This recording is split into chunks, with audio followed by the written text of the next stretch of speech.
We are taking our sails for repair. Now every single sail needs a repair, and yes, we could do it ourselves, but we don't want to. We have every single sail in this little Fiat right now. We just dropped off our sails. Every single one of them had a little thing wrong, and I hope they're in good hands. Our next stop today is actually IKEA. So we're here in IKEA because our current mattress is about 5-ish years old.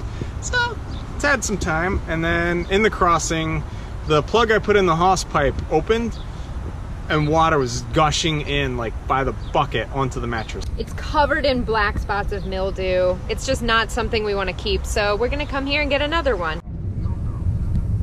Keep right and then turn right.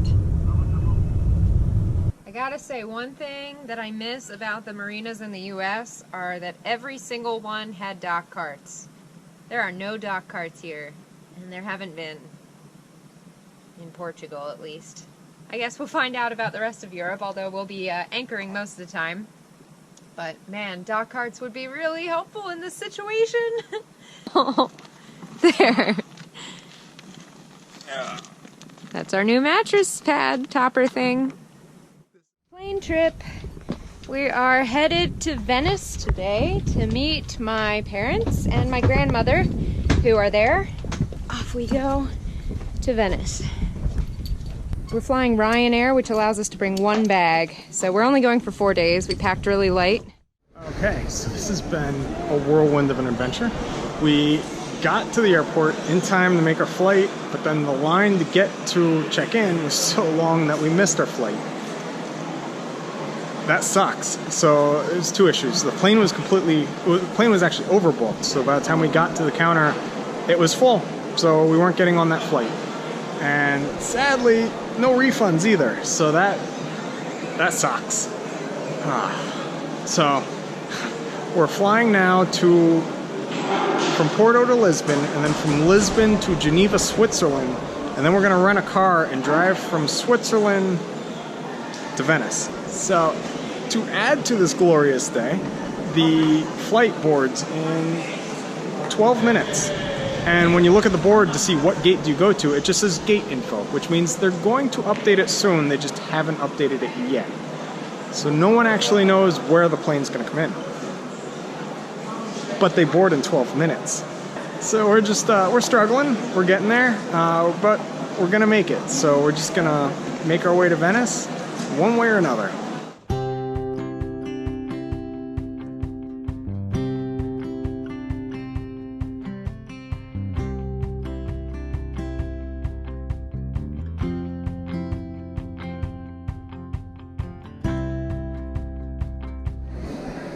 We ended up in Switzerland, land of Rolex. Complications with our flight, and still trying to get to Venice, so we're renting a car and driving the 6 hours from Switzerland to Venice. Geneva, we're in Geneva. Alright, so this has been a bit of a hiccup. So the rentals in Switzerland are stupid expensive. The one-way fee, not including the rental, just to go from Switzerland to Italy was going to be a whopping $1,050. So with the rental, it's $1,700. Yeah, so $1,700 to rent the car to go one way from here to Venice. So, on that note, we're doing a round trip because the round trip is only $680. Now, it gets even better. So Switzerland is not part of the EU. They're not part of Schengen. They're their own little thing in the middle of it all. And since they're not part of it, that means that our internet, which is from an EU company, isn't here. So we are supposed to be covered by roaming data and stuff. But for some reason, the roaming's not working. So we have no internet, which means we have no navigation. So we're literally just driving blindly through Geneva, through Switzerland, trying to get to Italy. Now, thankfully, we know that Italy and Venice is southeast of where we are, and extra thankfully, Navionics actually has major roads written on it. so we can see that we want to find A411. I'm just literally just driving across Geneva. We found our way into the main part of the city. Now we just need to get out, find that highway, and just honestly, we're using a compass to get us southeast. Right now we're just trying to cross over into France, and we just found our first sign to France. So we are taking it, and hopefully once we cross the border, we'll be able to have internet. That's the goal. This is us going into France. Yeah, I think this is the border. Yep, it says Switzerland that way. I think, yep, we're in France now. Okay. Welcome to the French auto. So you want to continue, it's gonna... You should get Vodafone now. Okay. Alright, we think we found the road. Yeah, I just saw a sign that said Milan is 323 kilometers from here. So, Milan's on its way to Italy, or, what is Italy? Milan's on its way to Venice. So hopefully, this will be good. Alright, the good news is we have found our internet. And it's taking us to Venice. And it says the ETA is in 5 hours and 14 minutes. We should be getting there at 6:34 a.m. And we will begin our day in Venice.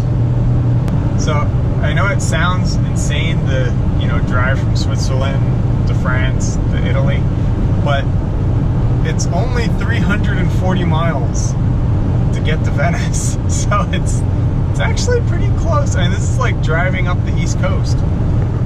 Yeah, it's not that big of a deal. The reason, I mean, normally we wouldn't be so like crazy about getting there at a certain time, but we're meeting my family there, and they're only there for 3 days. So we have no choice, and our hotel is already paid for, so we have no choice but to get there as fast as humanly possible, and this was the way to do that.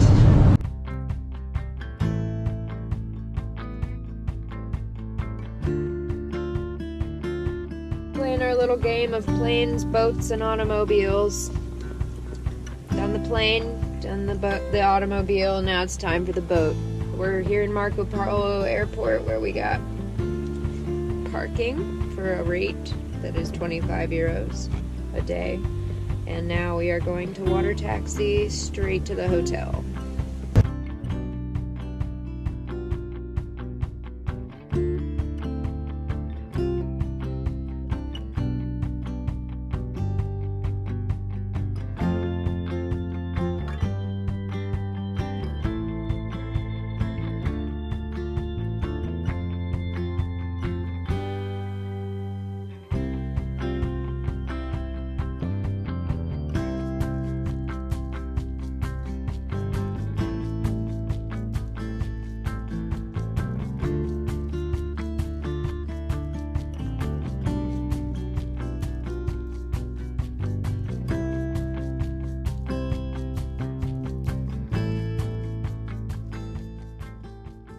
We have eaten breakfast, we have showered, we have rallied, 2 cups of coffee, and we are going downstairs and we're gonna do this day.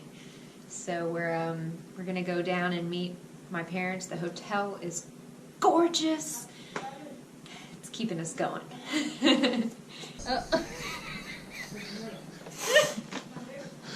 Did you miss us?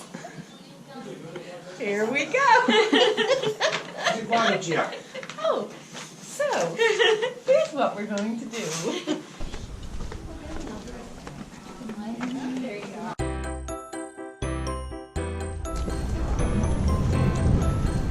It's a Venetian traffic jam.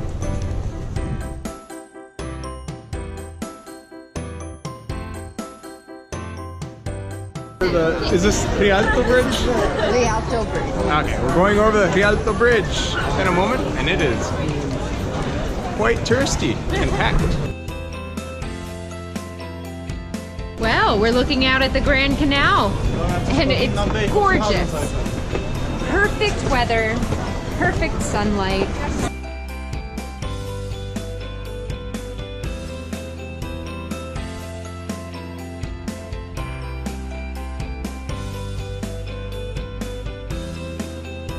We're just walking down these ancient, tiny little narrow streets, and it's just amazing sight after amazing sight.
Okay, we're going into this church, De Frari, and it's a Gothic cathedral. It's got a Titian and a Donatello that I'm really excited to see.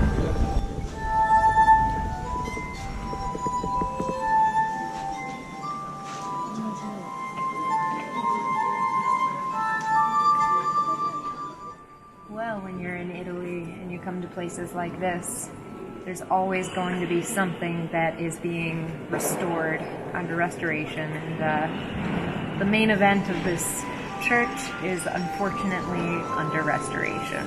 So there is a very large print of it for us to see, but the real thing is covered up.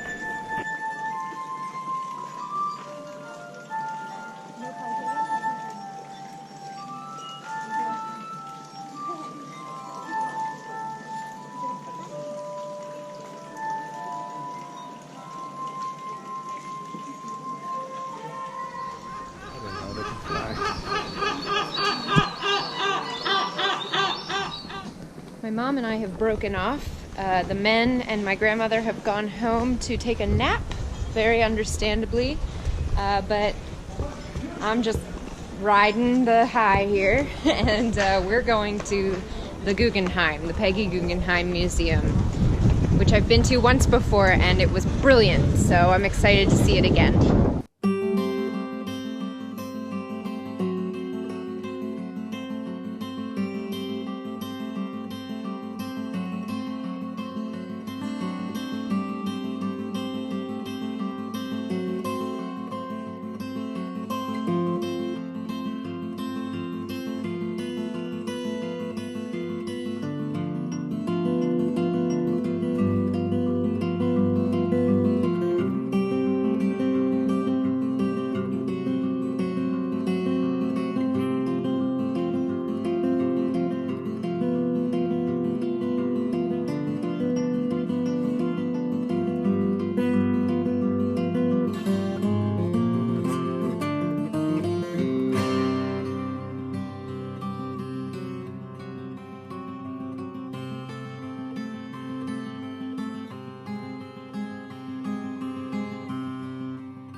They're the fireboat.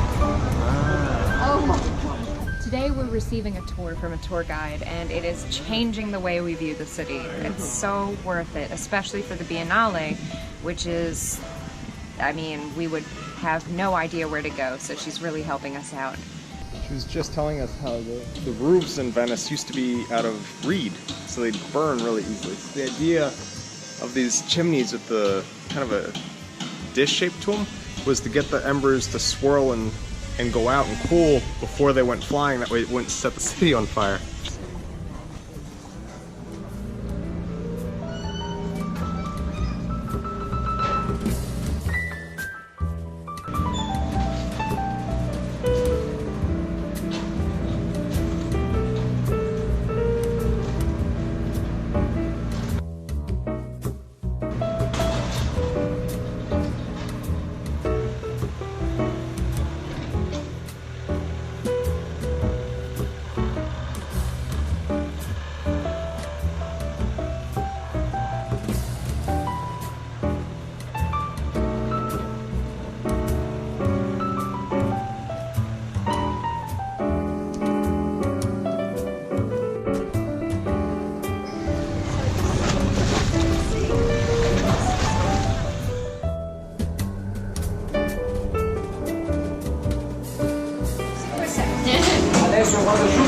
Gelato menta.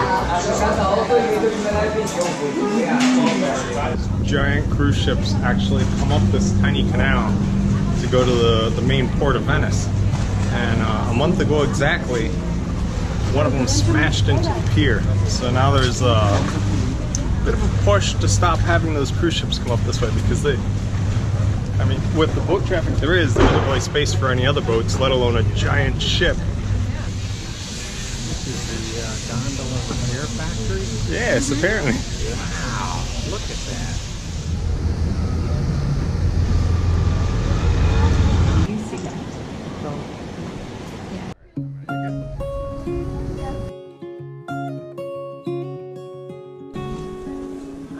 Isn't it just magical that we're here?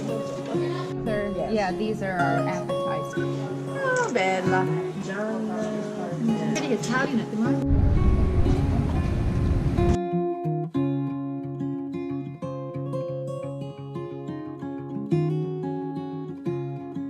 Look how big that boom is.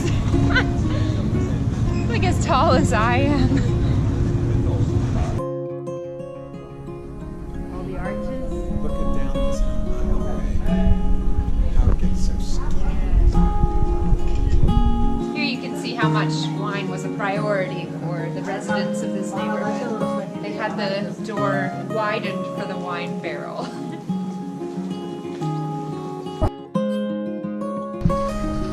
So Venice is built on wooden pilings and stuff, and it's perpetually sinking. And that building's a really good example. You can see how the building's kind of shifted a lot. So they've done some adjustments to the door to keep it functional. But it's really slanted.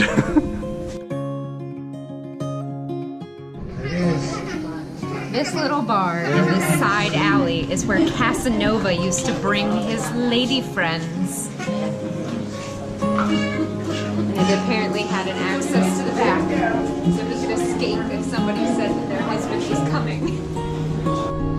So that Bond movie in Venice?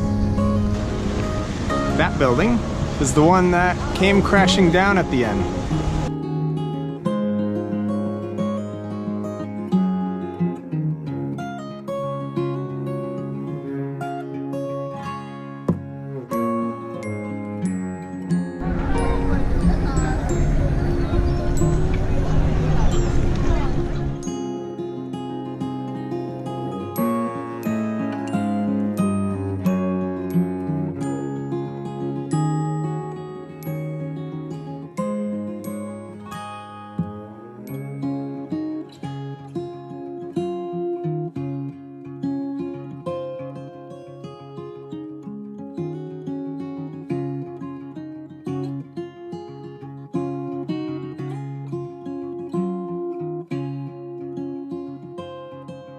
So the problem is, our current through hull dumps out the water really close to the water line. But we figured out a way that this works in Europe. It's Red Right returning to America. There you go, guys. So it was really, really interesting to see that series. It got wedged in the seats and I just can't get it to come out. I push it. I could help, but I'm too busy filming. Video taking? Video taking. We are professional video takers. Thanks so much for watching. Be sure to like, subscribe, and share this video with your friends. And if you'd like to follow our journey in real time on a map, receive postcards from our ports of call, and message us directly to the boat, you can go ahead and become a patron using the link in the description down below.